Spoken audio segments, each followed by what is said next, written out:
Sisimulan na ng House Committee on Public Accounts ngayong Agosto ang investigasyon sa flood control projects ng pamahalaan. Kabilang naman sa ipapatawag ang mga opisyal ng DPWH at iba pang may kinalaman sa mga proyekto. Si Mela Lesmora sa Sentro ng Balita Live. Angelic, tiniyak ng mga bagong umpiyong committee chair dito sa Kamara na tututukan nila ang mahalagang usapin ngayon. Kabilang nga riyan ang flood control projects ng pamahalaan. Alinsunod sa direktiba ni Pangulong Ferdinand R. Marcos Jr. at House Speaker Martin Romualdez, agad nang sisimula ng House Committee on Public Accounts ngayong Agosto ang pagsiyasat ukol sa flood control projects ng pamahalaan. Ayon kay Public Accounts Chair Terry Ridon, magkakaroon na sila ng mga inisyal na pulong ukol dito sa mga susunod na araw para planuhin ang magiging latag ng kanilang mga pagdinig. Sa ika-4 na State of the Nation address ni Pangulong Ferdinand R. Marcos Jr. kamakailan, matatanda ang mariin niyang kinundina ang anyay mga seryosong anomalya sa mga flood control project ng gobyerno. Sinigundahan naman ito ni House Speaker Martin Romualdez at agad ding ipinag-utos ang pagsiyasat ng Kamara ukol dito. Sabi ni Chairman Ridon, kabilang sa mga ipapatawag nila ang mga opisyal ng DPWH at iba pang may kinalaman sa mga proyektong ito.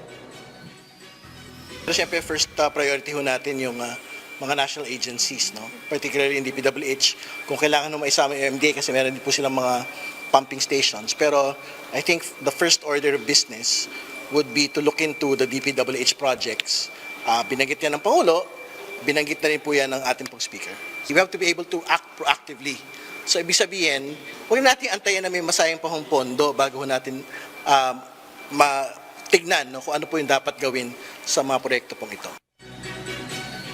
Sa hiwalay na panayam naman, tiniyak din ng bagong upong pinuno ng House Committee on Ethics and Privileges na si 4Ps Party List Representative JC Abalos ang masusing pagtutok sa mga responsibilidad ng kanilang komite at sa mahalagang isyu ngayon. Sa katunayan, may irerekomenda rin daw siyang bagong polisiya. Plano ko po mag-push ng isang policy kung saan lilikha po tayo ng independent tanggapan, non-political and non-partisan, independent tanggapan na magre-receive ng ethics complaints sa ating mga mambabatas. At ang tanggapan na to, it will be composed of individuals of good moral character, highly qualified, perhaps former judges, lawyers, and these appointees, wala po silang political parties in the last 5 years siguro, and hindi related to any government official within the 4th degree of consanguinity. Para walang kulay ng politika, maglalagay rin po tayo dito ng transparency reports kung saan ire-report ng opisina na ito together with the Committee on Ethics ang aming disposition po of ethics complaints.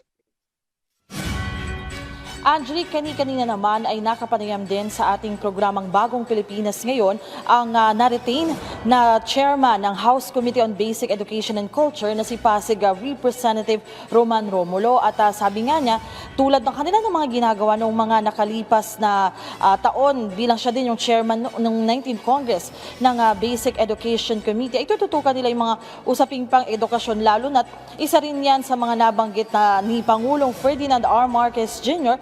sa kanya lamang katatapos na SONA. Angelic? Mela, sa panayam ninyo kay Ethics Chair Abalos, nabanggit ba niya kung iimbestigahan nila o naimbestigahan na ba itong issue kay AGA Party List Rep Nicanor Briones na naaktuhan, nakuna ng video na nanunood ng sabong sa plenaryo?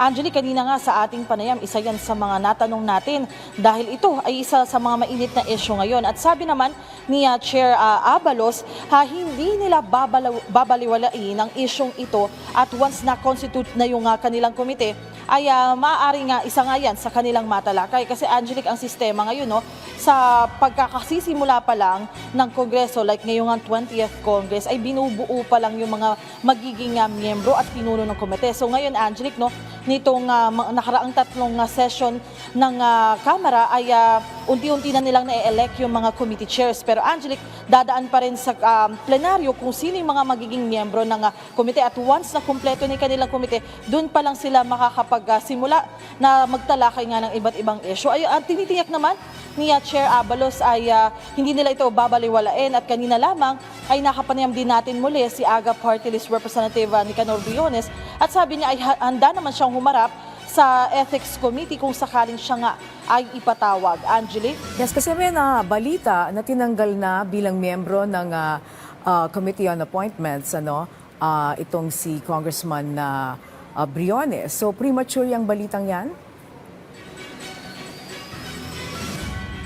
Angelique, sa ngayon, nagtanong din tayo sa ibang mga leaders dito nga sa Kamara. Ang sinasabi nila, hindi pa naman final kung sino nga magpapabilang sa CA o sino man yung magiging pinuno dyan. Kasi nga sa ngayon, Angelique, hindi pa kasama sa pinapangalanan din sa plenaryo ng Kamara at hindi pa rin na-elect kung sino nga ba yung magiging kasama sa CA. So sabi rin ni Congressman Briones naman, gusto muna niya talagang makumpirma lahat ng bagay kung ano man ang update dyan bago din magsalita ukol dito. So Angelique, sa susunod na linggo, sa Lunes, yan din yung aabangan natin kung may updates din kung nakaapekto sa kung ano mga committee membership pa na mapapabilangan sana ni Congressman Briones. Ito ang issue ng sabong. At Angelique, para ma-remind din yung ating mga kababayan, ang sabi naman dyan ni Congressman Briones, siya nga ay nagbukas lang daw ng mensahe, pinadala lang sa kanya yung video at paulit-ulit nga niya itinatanggi na siya ay nagsasabong.